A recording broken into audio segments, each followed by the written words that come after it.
Welcome to my channel शिक्षा का गुरुकुल। तो आज योग की जो क्लास है उसको आगे कंटिन्यू करते हुए आज के जो हमारा क्लास है उसका टॉपिक है कि योग का लक्ष्य क्या है और योग के उद्देश्य क्या हैं। तो इसी के बारे में हम जानेंगे और ये छोटी सी वीडियो होने वाली है। तो देख लेते हैं कि योग का लक्ष्य क्या होता है। तो अगर ऐसा क्वेश्चन अगर आपके को उसमें आए, मतलब क्वेश्चन टॉपिक उसमें आएंगे मल्टीपल चॉइस, तो उसमें जैसे कि अर्थ जिस तरीके से और बहुविकल्पी में जैसा दिया हो आप उसके अकॉर्डिंग चूज़ कर सकते हैं। पर मैं यहाँ पे बताने वाली हूँ कि योग का लक्ष्य क्या होता है।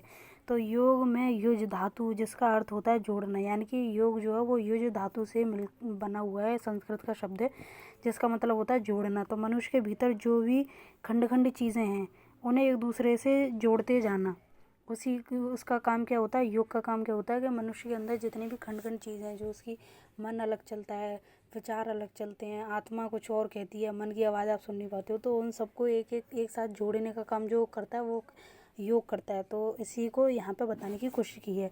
तो मन को बुद्धि से, बुद्धि को भाव से और भाव को अंत से यानी कि आत्मा से जो जोड़ने का काम करता है, यही योग का लक्ष्य है। तो योग का ये लक्ष्य क्या है कि वो हमारे मन को बुद्धि से, बुद्धि को भावनाओं से, हमारे जो इमोशंस वगैरह होते हैं और इमोशंस को हमारी आत्माओं से जोड़ने का काम करता है। तो आगे ये देख लेते हैं कि अब योग देखते हैं कि योग के उद्देश्य क्या हैं। तो योग के 5 उद्देश्य होते हैं। जैसे कि पहला है कि योग का उद्देश्य मन को नियंत्रित करना होता है। तो योग का सबसे पहला उद्देश्य जो हम लिखेंगे या बहुविकल्पी में आए तो उसमें यही लिखेंगे कि योग का उद्देश्य क्या होता है कि मन को नियंत्रित करता है वो। तो जो व्यक्ति अपने मन को नियंत्रित नहीं कर सकता उसके लिए दिव्य स्वांगत प्राप्त करना मुश्किल होगा, लेकिन आत्मा संयमी व्यक्ति इसे प्राप्त कर सकता है यदि वह कड़ी मेहनत करे और अपनी ऊर्जा को सही तरीके से निर्देशित करे।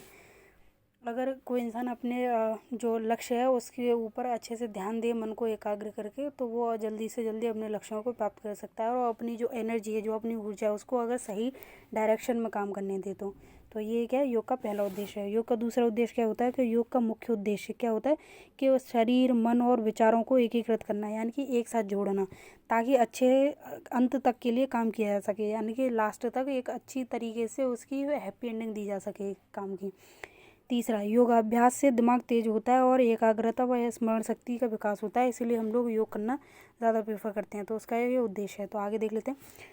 अब जैसे तीसरा है, मतलब इसी को पहले बताया है कि इस प्रकार सही अच्छे विचारों को सोचने के लिए मन को नहरबद्ध किया जा सकता है, यानी कि मन को नहरबद्ध, यानी कि नहर या नदी, रिवर वगैरह देखी होगी जो 2 किनारों से जो बंधी हुई होती है, मतलब वो उसके आस पास आर पार नहीं जा सकती। तो योग क्या होता है, जो हमारा मन होता है ना, जो हमारे मन रूपी जो बोल सकते हैं नदी होती है, उसमें एक जो उनके किनारे होते हैं उसकी तरह काम करता है। तब अच्छे और स्वस्थ विचारों का सही दिशा में विकास होगा, तब वो अच्छे से अच्छे हमारे अंदर विचार आने लगते हैं और हम सही डायरेक्शन में काम करने लगते हैं।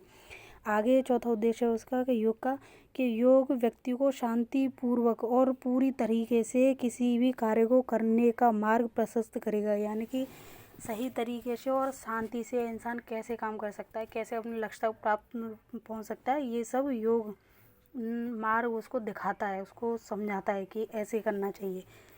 ठीक है। तो अगला 5वां हमारा उद्देश्य है कि व्यवस्थित और नियमित योगाभ्यास से शरीर को स्वस्थ बनाया जा सकता है और रोगों से लड़ने के लिए इसको प्रतिरोधक क्षमता को बढ़ाया जा सकता है, यानी कि हम बीमार कम पड़ेंगे योग को करने से। तो योग के लक्ष्य क्या थे कि योग साधनाओं का मुख्य उद्देश्य किसी भी इनसे मुक्ति करना है। किससे मुक्ति करना है कि बीमारी नहीं होंगी हमें, दुख नहीं होगा, अज्ञान नहीं होगा, अहंकार नहीं होगा, वृद्धावस्था में संबद्धता नहीं होगी, यानी कि वृद्धावस्था में हम जाके भूलने लगते हैं, हमारी स्मरण शक्ति क्षीण होने लगती है, तो वो नहीं होगा। मृत्यु आदि का भय नहीं रहता, यानी कि हम एक तरीके से बोलते हैं कि परमात्मा से आत्मा हमारी जुड़ने लगती है। तो जो मृत्यु का भय होता है, जो बोलते हैं कि सबसे बड़ा सच यही है कि हर इंसान जिसने जन्म लिया वो मरेगा, तो उसके लिए यहाँ पर बताया गया कि हमें फिर मृत्यु से डर नहीं लगता, हम उसे समझने लगते हैं कि वो सबके लिए ही है। तो थैंक यू गाइज। एंड आज की क्लास हमारी होती है दी एंड, और वो एक छोटी सी क्लास थी।